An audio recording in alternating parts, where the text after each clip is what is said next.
সংসারে আমাদের জীবনে যখন কোনো সুখ বা দুঃখ আসে তার জন্য আমরা কাউকে না কাউকে অবশ্যই দায়ী করে থাকি, তাই না? এই ব্যক্তি আমাদের সাথে এরকম কাজ করেছেন, তাই আমার সাথে এমন হলো। ওই ব্যক্তি যদি এমনটা না করতেন তাহলে আজ আমি ওই স্থানে পৌঁছতে পারতাম। সবই আপনার দৃষ্টিভঙ্গির ওপর নির্ভরশীল, আর যদি আপনার দৃষ্টিভঙ্গি এমন হয় তাহলে তা অনুচিত। সত্যি কথা বলতে এই সংসারে ভিন্ন ভিন্ন ধরনের মানুষ আছে। এটা আপনার উপর নির্ভর করছে কিভাবে তাদের স্বাগত জানাবেন। একবার ভাবুন, আমি আমার দুটো হাত সামনে নিয়ে এলাম, দুটো মুঠো খুলে দিলাম। দুই প্রকারের মানুষ আসবেন, কিছু না কিছু দিয়ে যাবেন। এই মুঠো যদি আমি বন্ধ করে দিই তাহলে না কেউ আমাকে কিছু দিতে পারবে, না আমার কিছু যাবে আসবে। নিশ্চয়ই বুঝতে পারছেন এই দুই ধরনের ব্যক্তি কারা এবং তারা কি দিয়ে যান। আমি যদি নিজের মুঠো খুলে দিই তাহলে কিছু ভালো মানুষ আসবেন, আমাকে আনন্দ, সন্তুষ্টি, জ্ঞান প্রদান করে যাবেন, ভালো অভিজ্ঞতা দিয়ে যাবেন। কোনো খারাপ ব্যক্তি যদি আসেন তাহলে তিনিও খারাপ অভিজ্ঞতা দেবেন, যার থেকে আমি শিক্ষা লাভ করব। এই সব কিছু আমি লাভ করতে পারি। মুঠো যদি বন্ধ করে রাখি তাহলে আমি কিছুই পাবো না। দেখুন, এই সংসারে প্রত্যেকের জীবনে এইরকম। প্রত্যেকের জীবনে সবকিছুই আছে, ভালো খারাপ দুই মানুষই আছে, ভালো অভিজ্ঞতা আছে, খারাপ অভিজ্ঞতা আছে। নির্ভর করছে আপনার উপর যে আপনি কি করবেন, এনাদের স্বাগত কিভাবে জানাবেন, কার থেকে কি বুঝবেন, কি শিখতে পারবেন, আর কোন দৃষ্টিভঙ্গি নিয়ে অগ্রসর হবেন। এটাই নির্ধারণ করবে যে আপনার জীবন কেমন হবে। আসুন আমার সাথে ভালোবেসে বলুন, রাধা রাধা। জীবনে যখন কোনো ব্যক্তি নিজের লক্ষ্য প্রাপ্তির জন্য নিরন্তর পরিশ্রম করতে থাকেন, চেষ্টা করতে থাকেন, তখন তিনি কষ্ট অনুভব করেন। কখনো শারীরিক কষ্ট, কখনো মানসিক কষ্ট। এবার উনি এটা ভাবতে থাকেন যে আমি কি উচিত করছি নাকি অনুচিত করছি। কারণ অন্যদিকে এমন একজন ব্যক্তিও আছেন যিনি একদমই পরিশ্রম, চেষ্টা করছেন না। তিনি মদিরা পান করেন, বিলাসিতায় জীবন কাটান, অলস প্রকৃতির হয়ে ওঠেন, নিদ্রাতে বিলীন হয়ে থাকেন আর ভাবেন যে তিনি সুখ লাভ করছেন। কিন্তু এরকম কেন হয়? কারণ যখন আমরা সৎ পথে থাকি, উচিত পথে চলি, লক্ষ্য প্রাপ্ত করার জন্য চেষ্টা করতে থাকি, তখন আমাদের ভেতরে থাকা নেতিবাচক শক্তি এবং পাপ এই দেহকে ত্যাগ করে দেয়। আর এই অনুভূতিটাই আমাদের দুঃখের অনুভূতি দেয়, কষ্ট দেয়। এবার সেখানে যদি আমরা কুপথে চলি, অনুচিত পথে চলতে থাকি, তাহলে আমাদের ভেতরে থাকা পুণ্য এবং ধনাত্মক শক্তি আমাদের দেহ ত্যাগ করে দেয়। আর এই অনুভূতির কারণেই আমরা সুখ অনুভব করি। কিন্তু কখনো ভাববেন যে এই সুখ বেশি সময় পর্যন্ত থাকে না। সেই জন্য সবসময় মনে রাখবেন, যদি আপনি জানেন যে এটাই আপনার লক্ষ্য, এটাই উচিত পথ, শুভ পথ, তাতে নিরন্তরভাবে এগিয়ে যেতে চেষ্টা করতে থাকুন। এই কষ্ট আপনাকে সুখের পরাকাষ্ঠায় কখন পৌঁছে দেবে তা আপনি জানতেই পারবেন না। আসুন আমার সাথে ভালোবেসে বলুন, রাধা রাধা। প্রত্যেক মানুষ নিজের জীবনে হীরক তথা হীরে এবং দর্পণ এই দুই দেখেছেন। এই দুই হলো সাদা এবং এরা দুজনেই আলোর প্রতিফলন ঘটায় এবং এরা দুজনেই উজ্জ্বল হয়ে ওঠে। আপনি হয়তো মনে মনে ভাবছেন যে এটা কি ধরনের তুলনা করছি। একটা হীরে তো রত্ন, তার মূল্য দর্পণের থেকে অনেক গুণ বেশি। কিন্তু হীরে থাকাতে দর্পণের মূল্য কিন্তু কোনো অংশে কমে যায় না, তাই না? মানুষ যখন হীরে নিজের হাতে নেয় তখন সবার আগে কি খোঁজে? দর্পণ, যাতে তার মধ্যে দিয়ে দেখে সে বুঝতে পারে যে সেই হীরে আদৌ তার শোভাবর্ধন করছে কিনা, তাকে ভালো দেখাচ্ছে কিনা, প্রসাধনের জন্য সেটা ব্যবহার করা ঠিক হবে কিনা। অর্থাৎ হীরের উপস্থিতিতে দর্পণের গুরুত্ব কম হলো না। দর্পণের কারণে হীরের মূল্য বোঝা গেল। আমাদের জীবনেও ঠিক এরকমই ঘটে। আপনারা যদি সংসারে নিজের আশেপাশে দেখেন, এমন অনেক মানুষ দেখতে পাবেন যারা নিজেদের ক্ষেত্রে মহান স্থানে পৌঁছেছেন, নিপুণ এবং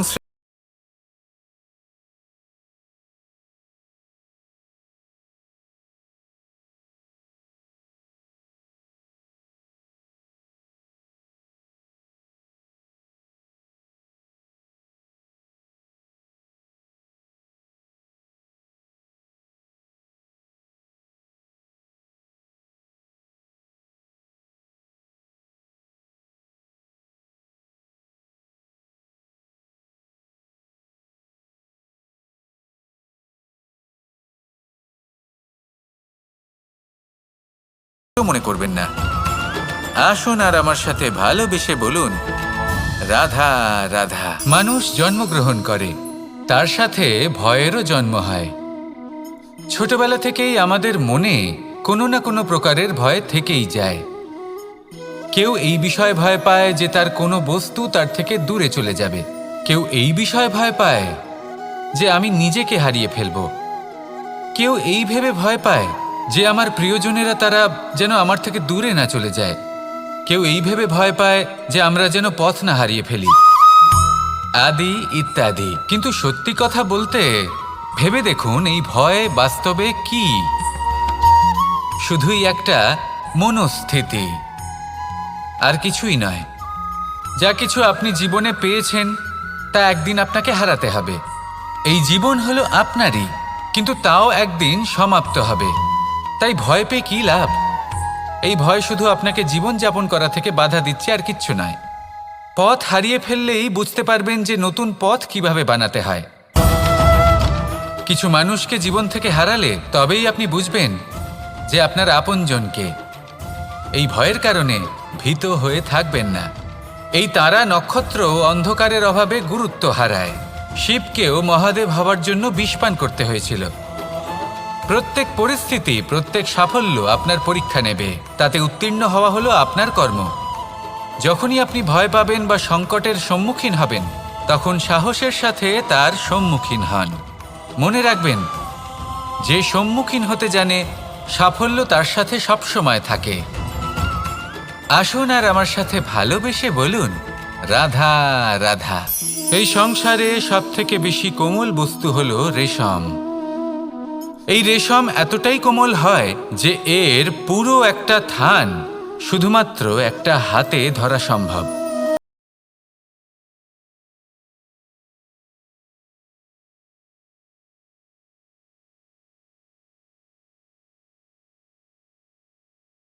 পাক দিতে থাকে, পাক দিতেই থাকে, দিতেই থাকে, আর আস্তে আস্তে তার মধ্যেই জড়িয়ে পড়ে।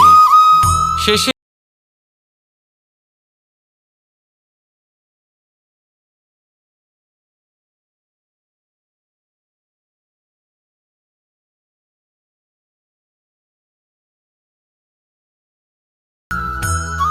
এবার এই সুতোকে ব্যবহারযোগ্য করে তোলার জন্য এই কীটগুলিকে এই কবচের সাথেই ফুটন্ত জলে ফেলে দেওয়া হয়। এই সংসারে যদি আমাদের স্বপ্ন এই সংসারের দুঃখ হরণ করার জন্য, এই সংসারে সুখ বিতরণ করার জন্য হয়, তবেই আমাদের প্রগতি সম্ভব। যদি আমাদের এই স্বপ্ন শুধুই আমাদের এবং আমাদের স্বার্থসিদ্ধির জন্য হয়, তাহলে এই স্বপ্ন আমাদের অন্ধ করে দেবে, আমাদের অন্ধকারের পথে নিয়ে যাবে, আর আমরাও সেই কীটের মতো হয়ে যাব। নিজেদেরই মায়াজালে আমরা নিজেই ফেঁসে যাব, আর শেষে আমরা যদি কিছু লাভ করি তা হবে একাকিত্ব, অন্ধকারময় মৃত্যু। তাই স্বপ্ন অবশ্যই দেখুন, কিন্তু এমনভাবে স্বপ্ন দেখবেন না যে তার এই বন্দিগৃহে আপনি নিজেই ফেঁসে গেলেন। স্বপ্ন দেখুন পরোপকারের, পরমার্থের, সবাইকে উদ্ধারের, অন্ধকারের নয়। তবেই কল্যাণ হবে, আর তবেই এই হৃদয় প্রসন্ন হয়ে বলবে, রাধা রাধা। মানুষ যখন এই সংসারে প্রবেশ করে, অর্থাৎ জন্মগ্রহণ করে, তখন নিশ্চিন্তে থাকে, আনন্দে থাকে। কিন্তু যেইমাত্র তার মধ্যে বোধশক্তি আসে, তখন সে চিন্তা করতে শুরু করে।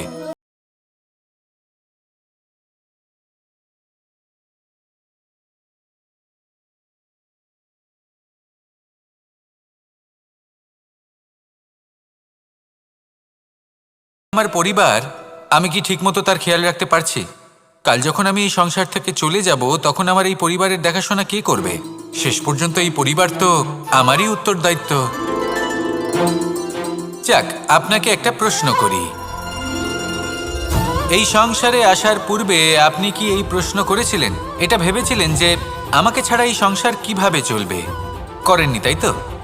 তাই আপনার এটা নিয়ে দুশ্চিন্তা করার প্রয়োজন নেই যে আপনি যখন এই সংসার ত্যাগ করে চলে যাবেন তখন কি হবে।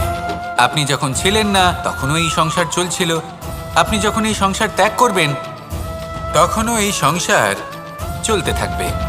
যদি কোনো বিষয়ের প্রভাব থাকে তা হলো আপনার আজকের তথা বর্তমানের কর্ম, অর্থাৎ আজ আপনি কি করছেন, কার জন্য মঙ্গল করছেন, কাকে প্রেরণা দিচ্ছেন, কাকে সাহায্য করছেন, কোন উদাহরণ প্রস্তুত করছেন। আপনি এই সংসারে যে ছবি অঙ্কন করবেন, সংসার সেটাই মনে রাখবে। তাহলে শুধু সৎকর্ম করুন, মঙ্গল করতে থাকুন, আর আমার সাথে ভালোবেসে বলুন, রাধা।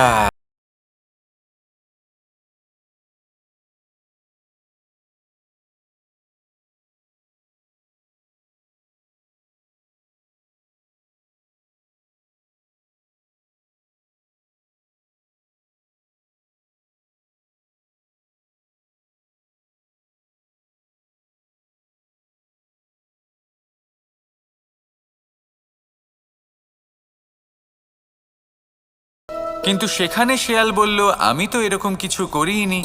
কিন্তু যদি আপনি এরকম বলেন, কোনো প্রমাণ দিন, এর কোনো সাক্ষী আছে? তখন রাজা সিংহ পেঁচাকে ডেকে পাঠালেন, যে সেই মুহূর্তে বৃক্ষের শাখার ওপর বসেছিল, সে সব কিছু দেখেছিল। পেঁচা সব সত্যি কথা বলল, আর শেয়ালকে মৃত্যুদণ্ড দেয়া হলো। এবার এই কাহিনী আমি আপনাকে কেন শোনালাম? কারণ মানুষও কখনো কখনো এরকম কর্ম করেন যা শিয়াল করেছে। এটা ভাবেন কেউ দেখছে না, যখন আমি অনুচিত কর্ম করতেই পারি।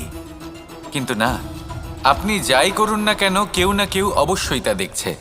কোনো ব্যক্তি না হলেও কোনো প্রাণী, না হলে কোনো যক্ষ বা দেব বা প্রেত। যদি এনারা কেউ না দেখেন, তাহলে ধরিত্রী মাতা দেখেন, যেখানে দাঁড়িয়ে আপনি সেই কর্ম করছেন, তাই না? তাই একটা কথা সবসময় মনে রাখবেন, কে দেখছেন কে দেখছেন না সেই বিষয়ে ভাবা ছেড়ে দিন। এটা খুব সহজ কথা। আপনি যদি উচিত কর্ম করেন, উচিত ফল পাবেন। যদি অনুচিত কর্ম করেন, তাহলে আপনি অনুচিত ফল অবশ্যই পাবেন।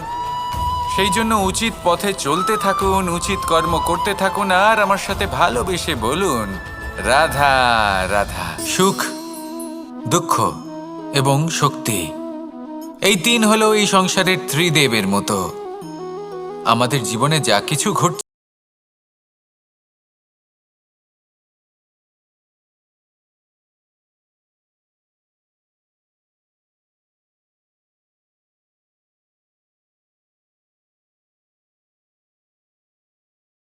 যে আপনি যা কিছুই লাভ করেছেন, আপনি কি আদৌ সেটার যোগ্য কি না?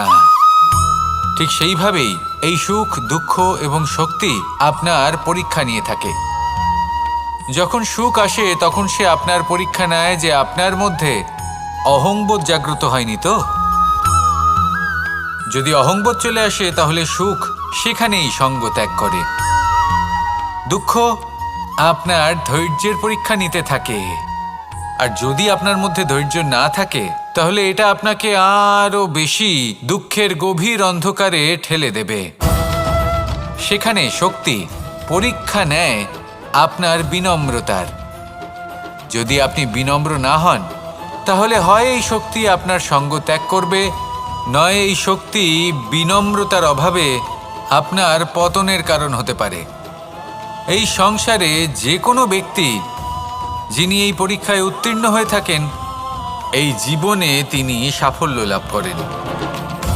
আসুন আমার সাথে ভালোবেসে বলুন, রাধা রাধা। আমি মনুষ্যরূপে জন্ম নিয়েছি এবং সমস্ত কর্ম এই রূপেই করেছি। কিন্তু আশ্চর্যের বিষয় হলো যে আজও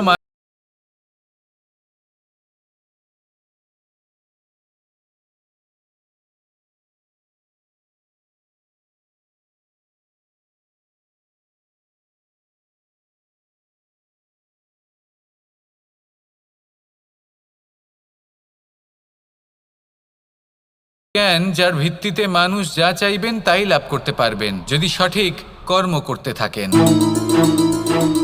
যখন কংসের অসুররা গোকুলে ধ্বংসলীলা চালাচ্ছিলেন, তখন আমি কারোর থেকে সাহায্য চাইনি। আমি দাঁড়িয়েছিলাম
আছে, আপনি অবশ্যই লাভ করবেন।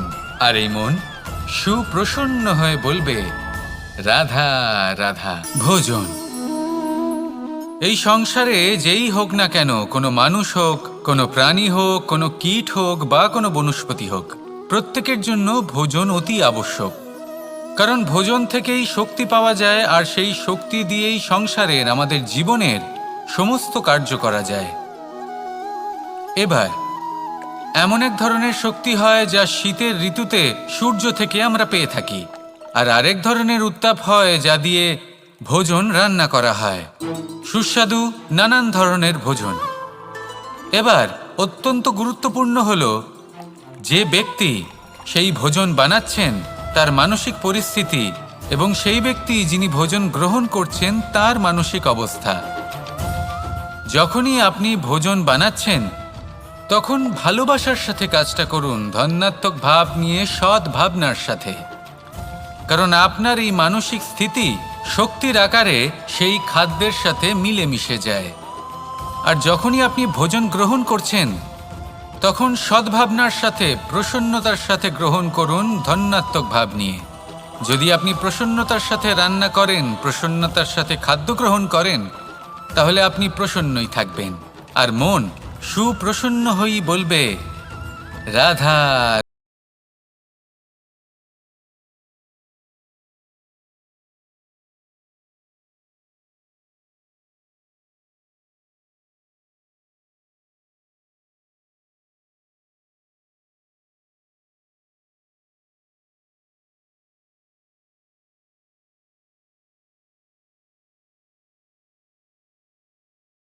প্রদীপ প্রজ্বলিত করা হয়েছিল এই উৎসবে।